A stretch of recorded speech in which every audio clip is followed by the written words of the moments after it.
pagi saudara sekalian yang diberkati Tuhan. Jemaat GSKI Cross dan juga seluruh pecinta suara kebenaran Injil di mana saja kita berada.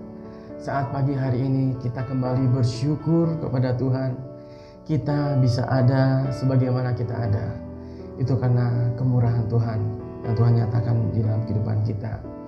Walaupun kita masih dikelilingi oleh pandemi COVID-19, tetapi kita percaya kasih dan kemurahan Tuhan akan tetap ada bagi umatnya yang percaya kepada Tuhan kita Yesus Kristus. Mari kita rendahkan hati kita siapkan hati kita untuk kita boleh datang ke hadirat Tuhan pada saat pagi hari ini. Mari saudara, saya undang untuk semua bangkit berdiri. Kita akan bersatu hati, kita akan mulai pertemuan ibadah raya online pada saat pagi hari ini. Mari kita tundukkan kepala kita berdoa. Bapa kami yang bertahta di dalam kerajaan surga yang mulia, puji syukur kami naikkan ke hadirat-Mu ya Bapa, atas kasih karunia-Mu, atas kemurahan, penyertaan dan pembelaan-Mu, atas kehidupan kami sampai pada saat pagi hari ini ya Bapa. Saat ini kami datang di dalam pertemuan ibadah raya online ya Bapa. Kami mohon kemurahan-Mu ya Bapa. Kiranya Tuhan boleh memimpin pertemuan ini dari awal, pertengahan, hingga akhirnya. Biarlah juga Engkau mengurapi semua para pelayan-Mu ya Bapa, yang mengambil bagian untuk bertugas di dalam pertemuan ini ya Bapa. Baik dari WL, singer, pemain musik, juga hamba-Mu yang akan memberitakan sebagian daripada firman-Mu. Layakkanlah kami ya Bapa, para pelayan-Mu, untuk kami boleh mempersembahkan yang terbaik bagi kemuliaan nama-Mu Tuhan, lewat talenta yang Engkau telah percayakan kepada kami. Biarlah apa yang terjadi dalam kehidupan kami boleh belajar bersyukur bahwa Tuhan itu baik, sehingga pada saat pagi ini kami bisa kembali datang bersama-sama menghampiri tahta-Mu yang kudus ya Bapa. Kami daftarkan ibadah pertemuan raya online pada saat pagi ini dalam hadirat-Mu. Kiranya Tuhan Yesus saja yang memimpin semuanya di dalam kasih-Mu. Terima kasih Bapa, dalam nama Yesus Putra Tunggal-Mu kami alaskan doa ini. Haleluya, amin. Puji nama Tuhan. Saudara, silakan duduk. Kita akan memulaikan ibadah kita pada saat hari ini. Puji nama Tuhan. Selamat pagi Bapak Ibu Saudara-saudara yang terkasih, senang bisa bertemu dalam ibadah online pada pagi hari ini. Saya persilakan Bapak Ibu untuk duduk. Kita mau mulai lagu pujian penyembahan dengan sepenuh hati kita panjatkan kepada Tuhan Bapa Surgawi. Terima kasih Tuhan, Engkau gairah hidupku. Mari kita mau menyanyikan dengan sungguh lagu pujian ini dari hati kita yang paling dalam. Haleluya.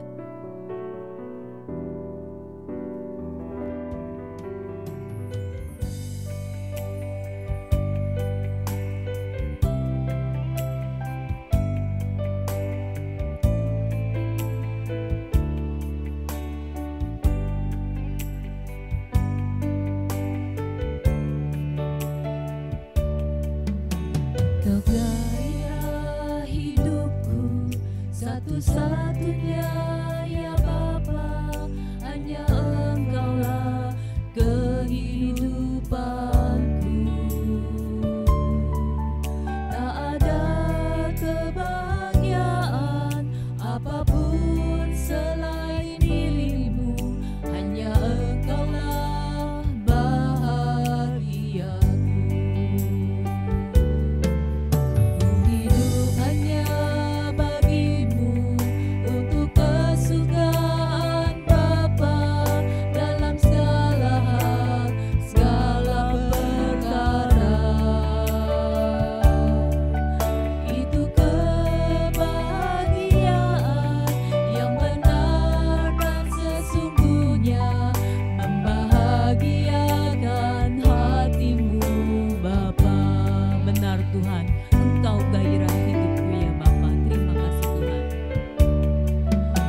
kepadamu Bapa di surga. Mestinya tak lagi ku ingini apapun juga, segenap diriku telah kau miliki.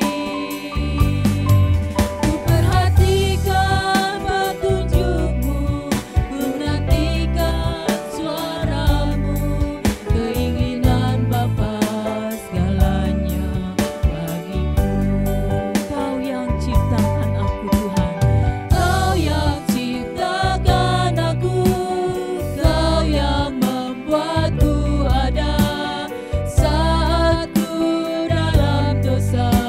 Selamatkan jiwaku, puhutlah kehidupan, puhutlah kebaikan kepadamu Bapa di surga. Mestinya tak lagi ku ingini, mestinya tak lagi ku ingini apapun juga, segenap diriku telah kau miliki. Ku perhatikan petunjukmu, ku nantikan suaramu, keinginan Bapa bagiku segalanya. Mestinya tak lagi ku ingini, mestinya tak lagi ku ingini apapun juga, segenap diriku telah kau miliki. Ku perhatikan petunjukmu, ku nantikan suaramu, keinginan Bapa bagiku segalanya. Keinginan Bapa bagiku segalanya, keinginan Bapa segalanya bagiku. Haleluya, benar Tuhan, hanya keinginan-Mu saja ya Tuhan bagiku segalanya ya Tuhan. Kami mau ya Tuhan semakin hari hidup berkenan di hadirat-Mu. Dalam nama Tuhan Yesus Kristus, Tuhan, angkat aku dalam kemuliaan-Mu. Mari Bapak Ibu, kita mau menyanyikan lagu pujian penyembahan selanjutnya. Angkat aku ya Tuhan di dalam kemuliaan-Mu. Haleluya, terima kasih Tuhan. Biarlah setiap pujian penyembahan yang kami bawakan merupakan rema dalam hidup kami, untuk kami boleh berubah dari hari ke hari untuk hidup makin berkenan di hadirat-Mu. Terima kasih Tuhan, terima kasih Yesus.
kudus ya Tuhan, untuk hidup tidak bercela. Terima kasih Tuhan. Bapa, tolong kami ya Tuhan, untuk kami boleh mengerti apa yang Engkau ingini dalam hidup kami. Mari Bapak Ibu, kita mau katakan dengan sungguh lagu ini dengan penuh hati yang tulus. Kita mau katakan kepada Tuhan untuk Bapa terus menolong kita, untuk kita mau berubah dari hari ke hari. Terima kasih Tuhan. Haleluya. Bapa, tolong aku. Haleluya Tuhan. Bapa, tolong aku dapat mengerti yang Engkau ingini dalam hidupku sebelum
Bapak Ibu, mari saya sambut berdiri untuk mendengarkan kebenaran firman Tuhan yang sebentar akan disampaikan oleh hambanya Bapak Pendeta Setiawan Wijaya.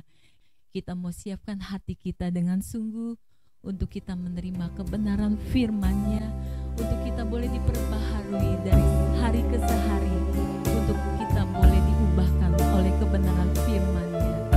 Terima kasih Tuhan. Bapa, perbaharuilah hatiku. Terima kasih Tuhan. Terima kasih Yesus. Terima kasih Tuhan.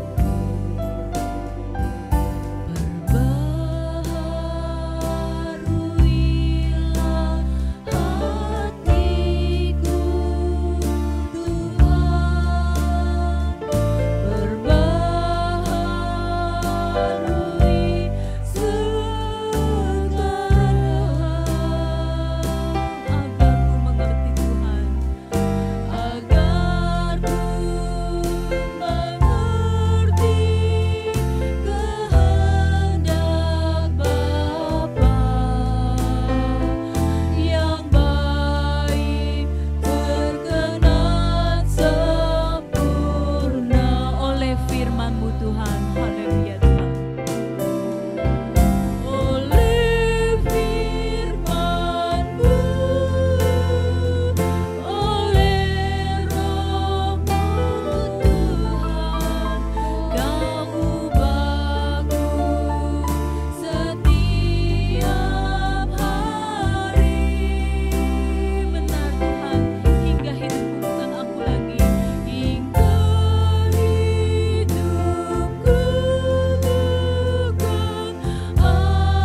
Shalom Bapak Ibu, Saudara Jemaat GSKI Cross Cirebon dan para pencinta suara kebenaran Injil dimanapun berada yang diberkati Tuhan. Puji Tuhan kalau pada pagi hari ini kita masih diberikan kesempatan untuk mendengarkan kebenaran firman Tuhan.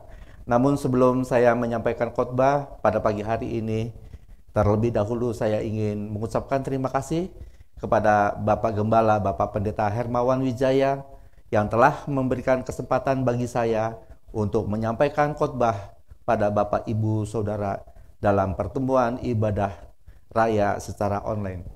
Bapak Ibu Saudara yang terkasih di dalam kasih Kristus, pada pagi hari ini saya akan membawakan khotbah dengan tema dunia bukan rumah kita. Manusia pada umumnya hidup di dunia ini serasa tidak mau ada akhirnya. Serasa hidupnya masih punya waktu yang panjang, maka banyak manusia masih berpikir masih ada hari esok. Oleh karena masih merasa ada hari esok, maka banyak manusia menunda melakukan perbuatan-perbuatan yang harusnya bisa dilakukan untuk hidup lebih benar, untuk hidup dengan hidup yang berkenan di hadapan Allah Bapa di surga. Bapak Ibu Saudara yang terkasih, kita harus menyadari kalau waktu yang ada sekarang ini yang sedang kita nikmati, yang sedang kita rasakan, bukanlah milik kita saudaraku, namun milik Tuhan. Sehebat apapun manusia di dunia ini, sekaya apapun manusia di dunia ini, tidak ada seorang pun yang dapat membeli waktu, walaupun hanya 1 detik saja saudaraku. Jadi apa yang mau dibanggakan oleh manusia di dunia ini? Bapak Ibu Saudara yang terkasih, pada saat ini manusia di dunia ini sedang diperhadapkan dengan corona atau COVID-19. Artinya manusia dari usia tua, muda, dari ekonomi yang mampu dan kurang mampu, kalau Tuhan sudah izinkan untuk terpapar COVID-19, tidak ada seorang pun yang dapat bisa menghindari dari COVID-19. Tuhan tidak pernah membedakan manusia dari sudut apapun. Di hadapan Tuhan, manusia sama saudaraku. Hari ini, banyak manusia merasa takut kalau sudah mendengar kata corona atau COVID-19. Baik yang sudah terpapar maupun yang belum terpapar COVID-19. Dalam benak hatinya dan pikirannya hanya ada kematian yang akan menjemputnya saudaraku. Apalagi kalau sudah dalam kondisi kritis, orang sudah masuk dalam ruang ICU, sampai bernafas pun harus dibantu dengan alat bantu ventilator oksigen. Bahkan dalam tingkat kesadaran yang sudah tidak ada lagi respon ketika pihak keluarga mengajak berkomunikasi atau berbicara. Pada saat inilah saudaraku, manusia baru butuh Tuhan. Mencari Tuhan, mencari wajah Tuhan saudaraku. Termasuk apapun diupayakan dilakukan agar masih bisa diberikan kesempatan untuk hidup. Termasuk segala doa dipanjatkan dari mulai para hamba Tuhan, keluarga, sahabat-sahabat terdekat, agar Tuhan kabulkan doa-doanya dan mujizat kesembuhan boleh terjadi. Harapan manusia pada umumnya tidak lain hanya ingin diberikan kesembuhan secara fisik saja saudaraku. Sekalipun sudah masuk ruang ICU berkali-kali dan didoakan dan mendapat mujizat kesembuhan, tapi suatu saat ujung-ujungnya tragisnya manusia akan berujung dengan kematian.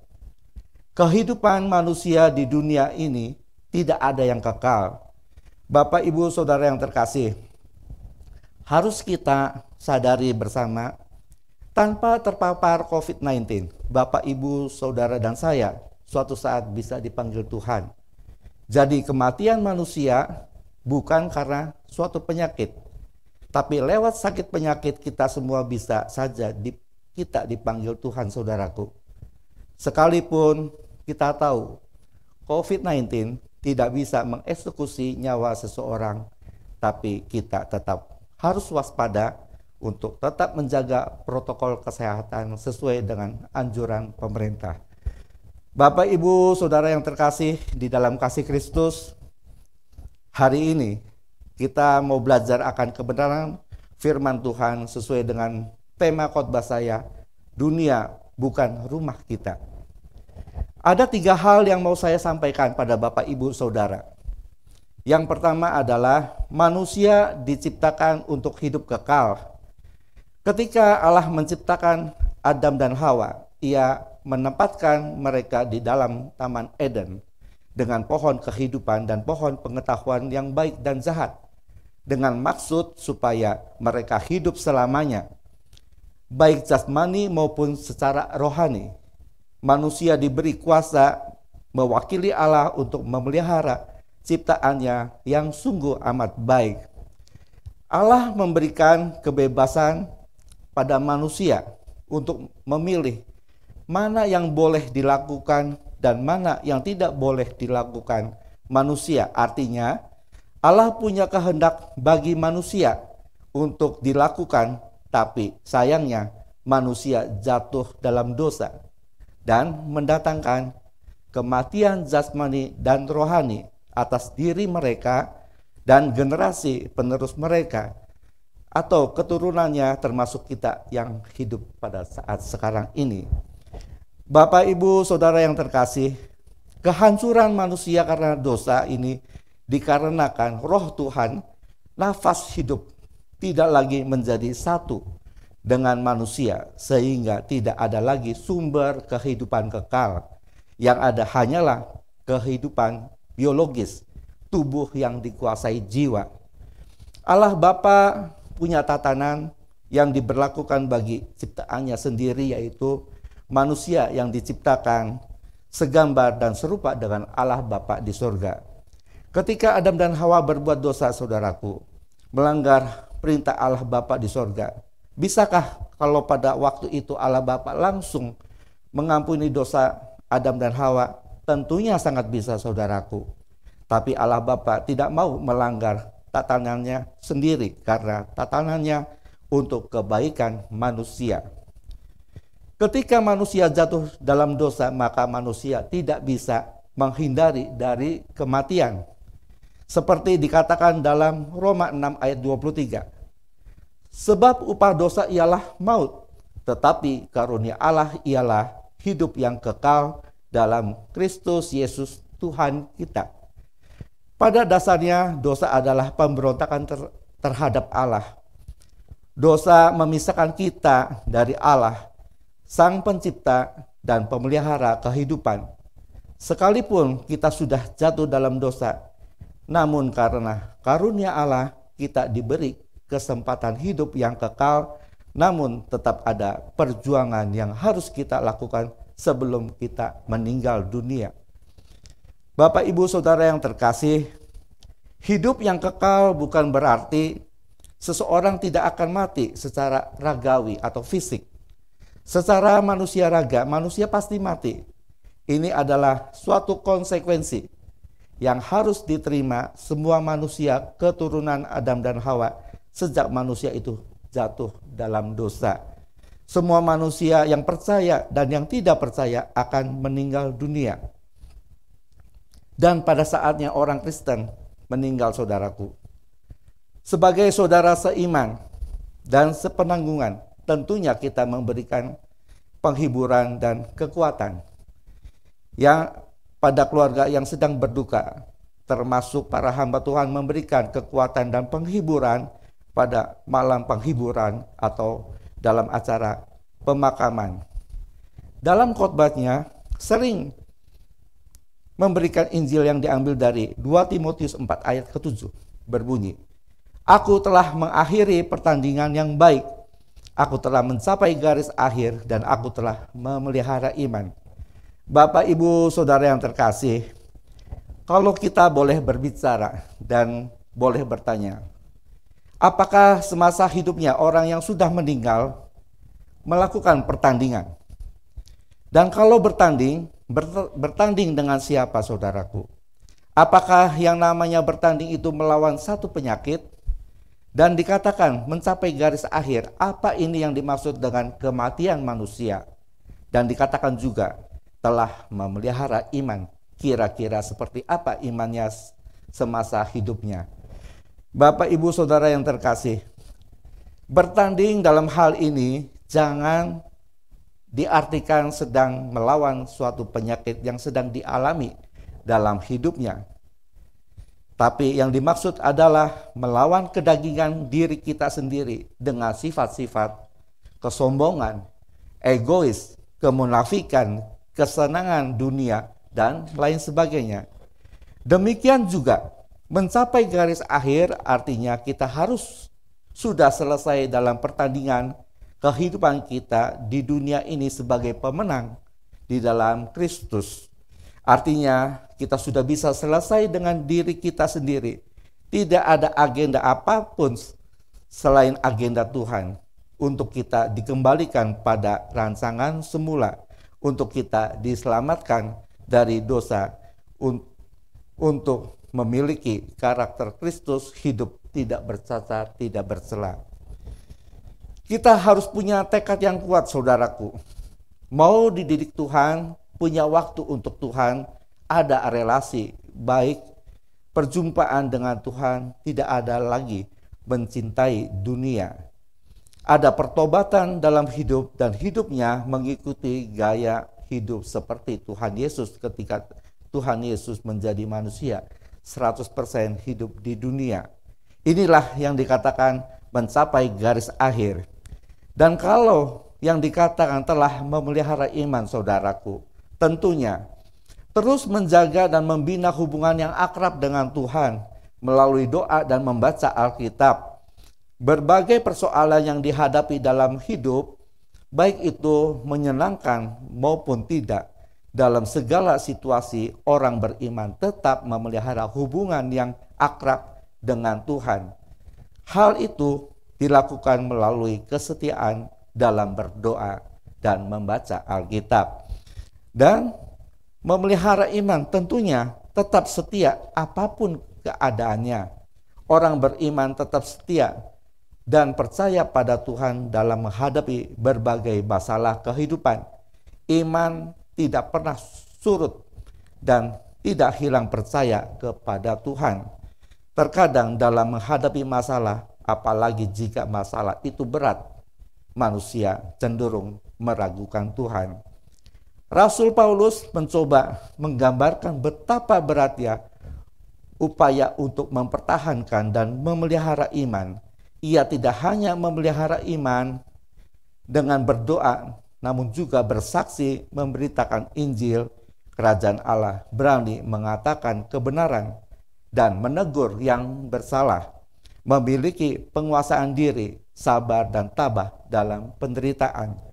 Bapak, Ibu, Saudara yang terkasih di dalam kasih Kristus, selama kita masih diberikan kesempatan hidup, berarti kita masih punya kesempatan untuk berjuang sampai pada garis akhir, untuk berubah tidak seperti manusia dunia, tapi hidup yang berkenan pada Allah Bapa di sorga. Dan pada saat kita meninggal dunia, di saat itu mungkin kita layak diberikan kata-kata yang ada pada Injil 2 Timotius 4 ayat ke-7. Allah menciptakan manusia yang kekal, tempatnya bukan di dunia ini, saudaraku.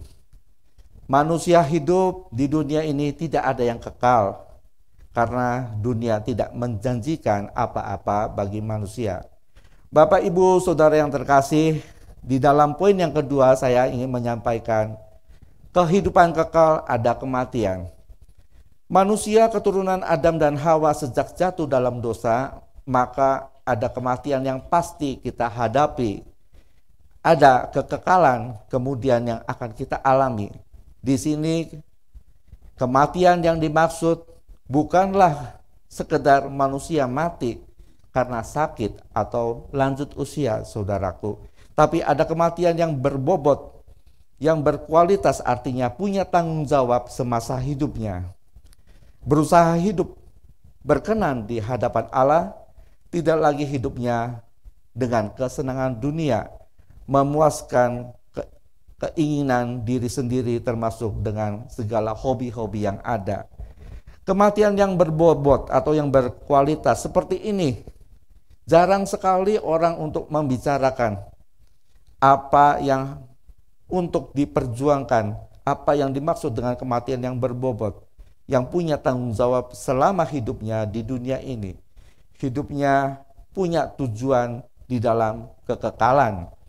Tapi justru banyak orang yang berbicara, saudaraku, kalau orang sudah meninggal tidak merasakan apa-apa.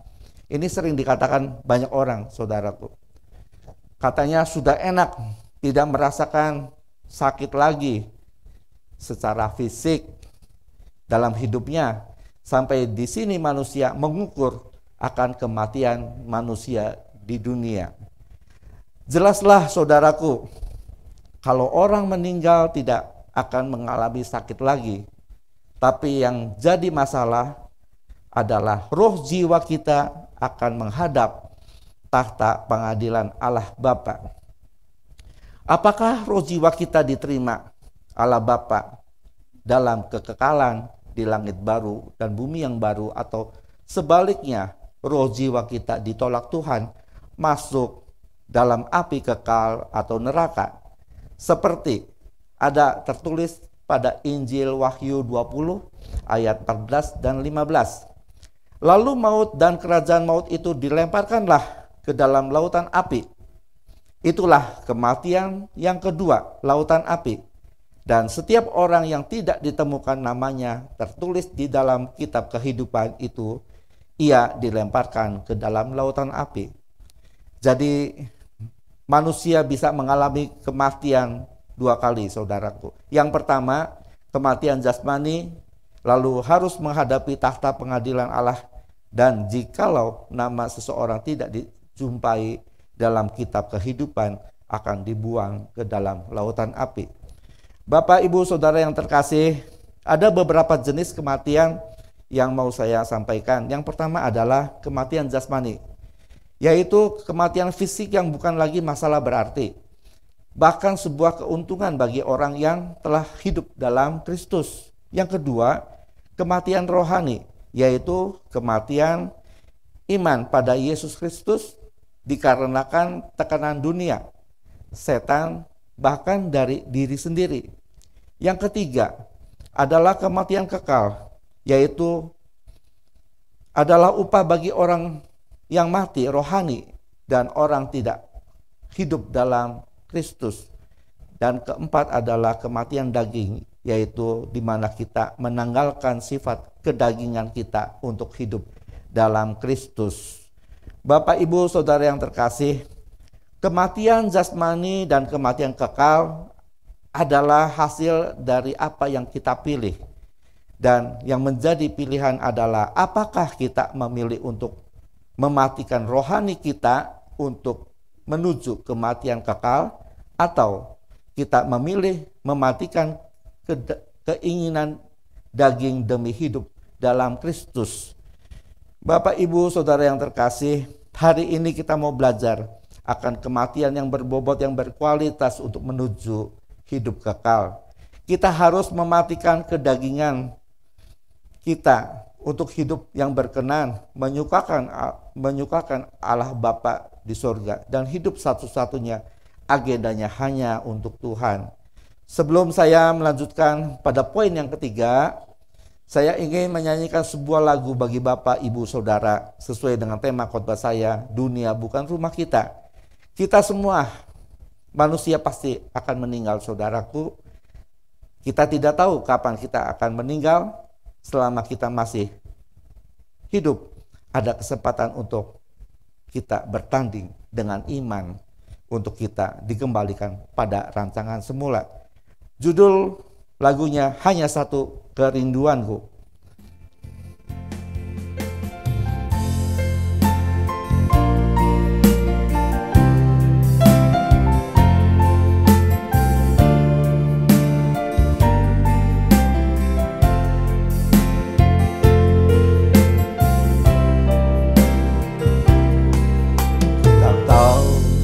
sampai kapan hari hidupku,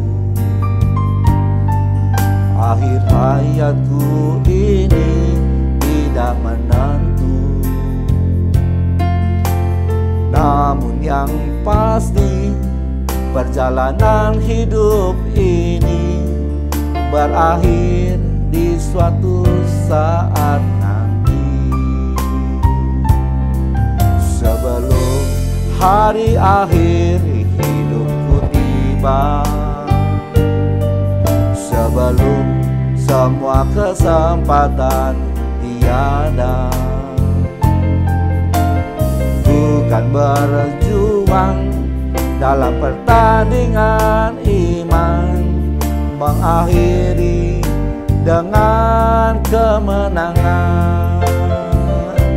Hanya satu kerinduanku, sempurna seperti Bapakku, sesuai rancangan semula, serupa dengan Tuhan Yesus. Tujuan imanku berkenan di hadapan Bapa.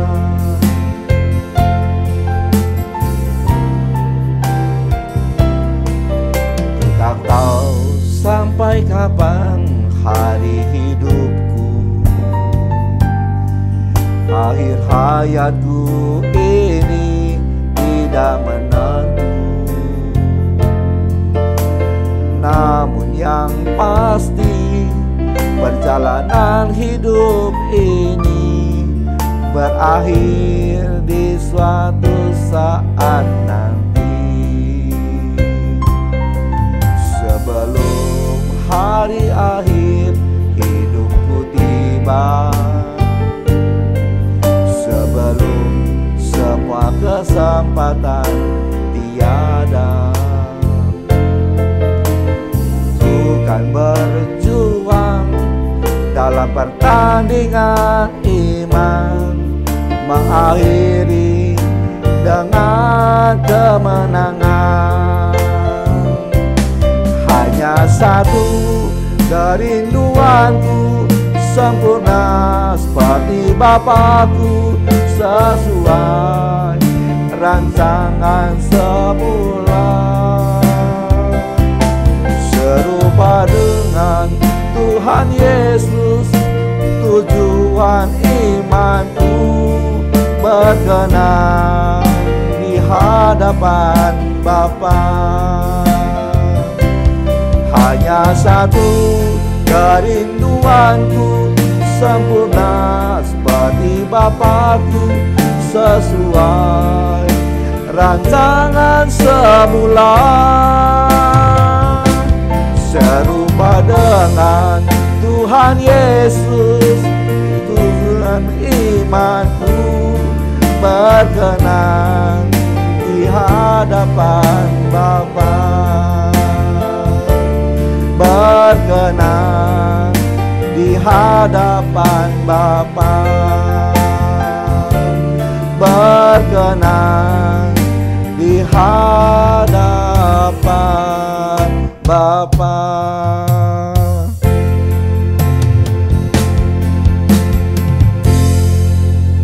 Kiranya lagu yang baru kita dengar bersama boleh menjadi berkat bagi Bapak, Ibu, Saudara, dan saya. Baiklah, saya akan melanjutkan untuk menyampaikan di dalam poin yang ketiga adalah dunia bukan hunian orang percaya. Tuhan Yesus mengajarkan doa Bapa kami, memanggil Bapa kami yang di sorga. Ia mengajarkan kita memanggil Allah, yaitu Bapa kami yang ada di sorga. Secara langsung Tuhan Yesus mengatakan kalau bumi ini bukan rumah kita, saudaraku. Dan dalam Injil Yohanes 14 ayat yang kedua, Tuhan Yesus mengatakan, di rumah Bapakku banyak tempat tinggal. Jika tidak demikian, aku mengatakan kepadamu, sebab aku pergi ke situ untuk menyediakan tempat bagimu. Bapak, Ibu, Saudara yang terkasih, hari ini kita sudah mendengarkan kebenaran Injil kalau kita bukan berasal dari dunia. Dan lebih jelas lagi Tuhan Yesus mengatakan, di rumah Bapakku banyak tempat bagi kita. Artinya Tuhan Yesus sendiri menyaksikan kebenaran dan nyata kalau di rumah Bapa memang ada wujud nyata, ada tempatnya yang kita sering katakan sorga, saudaraku, atau langit baru dan bumi yang baru. Untuk bisa sampai pada di rumah Bapa, ada yang harus kita perjuangkan, saudaraku, bukan dengan gratis atau dengan cuma-cuma, tapi kita harus sudah mengenakan kodrat ilahi. Ada 3 hal yang kita dapatkan di dalam kodrat ilahi, saudaraku. Yang pertama adalah menjadikan kita sebagai anak-anak Allah. Kodrat ilahi tidak membuat kita sama dengan Tuhan, melainkan menjadikan kita sebagai anak-anak terang. Sebab kita lahir dari hal ini disampaikan pada 1 Yohanes 3 ayat ke-9. Setiap orang yang lahir dari Allah tidak berbuat dosa lagi, sebab benih ilahi tetap ada di dalam dia, dan ia tidak dapat berbuat dosa karena ia lahir dari Allah. Yang kedua, saudaraku, menjadikan manusia sebagai pribadi yang sempurna. Kita pasti pernah mendengar bahwa setiap orang percaya adalah ahli waris atas kerajaan Bapa di surga. Dan dalam Matius 5 ayat 48 dikatakan, karena itu haruslah kamu sempurna, sama seperti Bapamu yang di surga adalah sempurna. Saya ulangi lagi, karena itu haruslah kamu sempurna, sama seperti Bapamu yang di surga adalah sempurna. Yang ketiga, saudaraku, membuat kita serupa dengan Kristus. Sempurna di sini bisa kita artikan sebagai pribadi yang serupa dengan karakter Kristus. Dalam 1 Yohanes 2 ayat ke-6 dikatakan, barang siapa mengatakan bahwa ia ada di dalam dia, ia wajib hidup sama seperti Kristus telah hidup. Bapak, Ibu, Saudara yang terkasih, kita harus bertumbuh sampai berkenan, saudaraku. Artinya kita mau tinggalkan segala hidup kita yang penuh dosa untuk tidak berbuat dosa lagi, sekalipun ada kesempatan bisa berbuat dosa. Artinya hidup kita mau berubah, saudaraku, dari kodrat dosa menjadi kodrat ilahi. Kita harus tinggalkan gairah duniawi. Kita tidak lagi dengan percintaan dunia, kesenangan dunia, tidak lagi dengan ikatan dosa apapun, saudaraku. Kita harus berbalik untuk hidup dengan gairah surgawi, untuk memuliakan Allah Bapa, selalu hidup dalam perjumpaan dengan Tuhan, baru kita menjadi anak kesukaan Allah Bapa di surga. Itulah sebabnya Tuhan Yesus berkata berulang-ulang, kamu bukan dari dunia ini, kamu bukan berasal dari dunia ini. Paulus mengatakan, kewargaan kita ada di dalam surga. Di sana Tuhan Yesus sedang menantikan kita untuk mengubah tubuh kita ini menjadi tubuh kemuliaan Tuhan Yesus. Dan ini harus menjadi agenda kita satu-satunya. Bapak, Ibu, Saudara yang terkasih, kita jangan takut mati, saudaraku. Asal kita hidup sudah diisi dengan kehendak Bapa, bukan dengan kesenangan dunia. Hidup kita memakai gaya dan cara hidup Tuhan Yesus ketika Tuhan Yesus hidup menjadi manusia di dunia ini, yaitu menyerahkan seluruh hidupnya dan melakukan kehendak Allah Bapa di surga. Saya ulangin ya,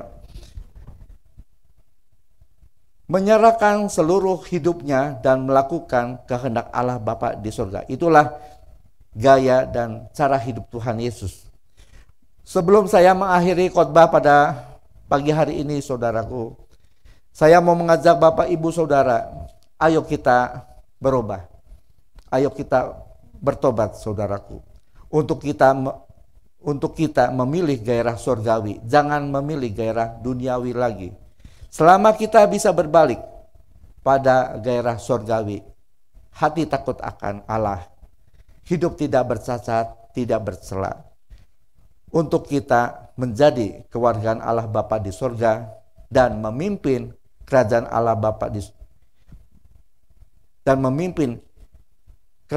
Bapa bersama Tuhan Yesus di langit baru dan bumi yang baru.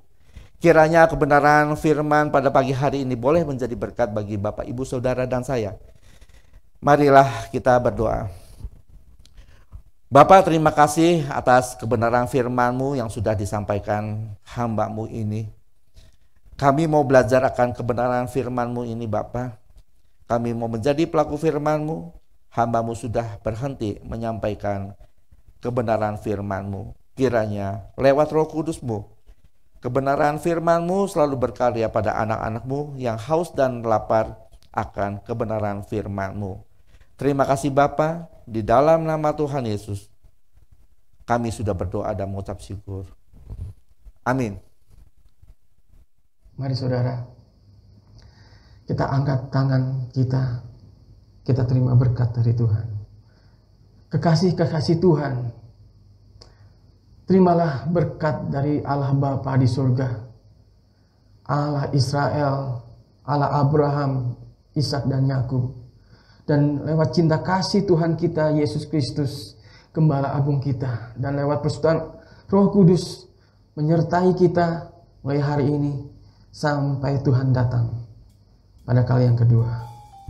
Amin. Puji nama Tuhan saudara. Ibadah pertemuan raya online pada saat ini sudah selesai.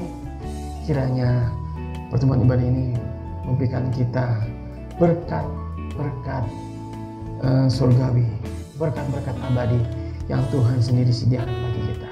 Puji nama Tuhan. Sampai berjumpa pada pertemuan ibadah raya online berikutnya.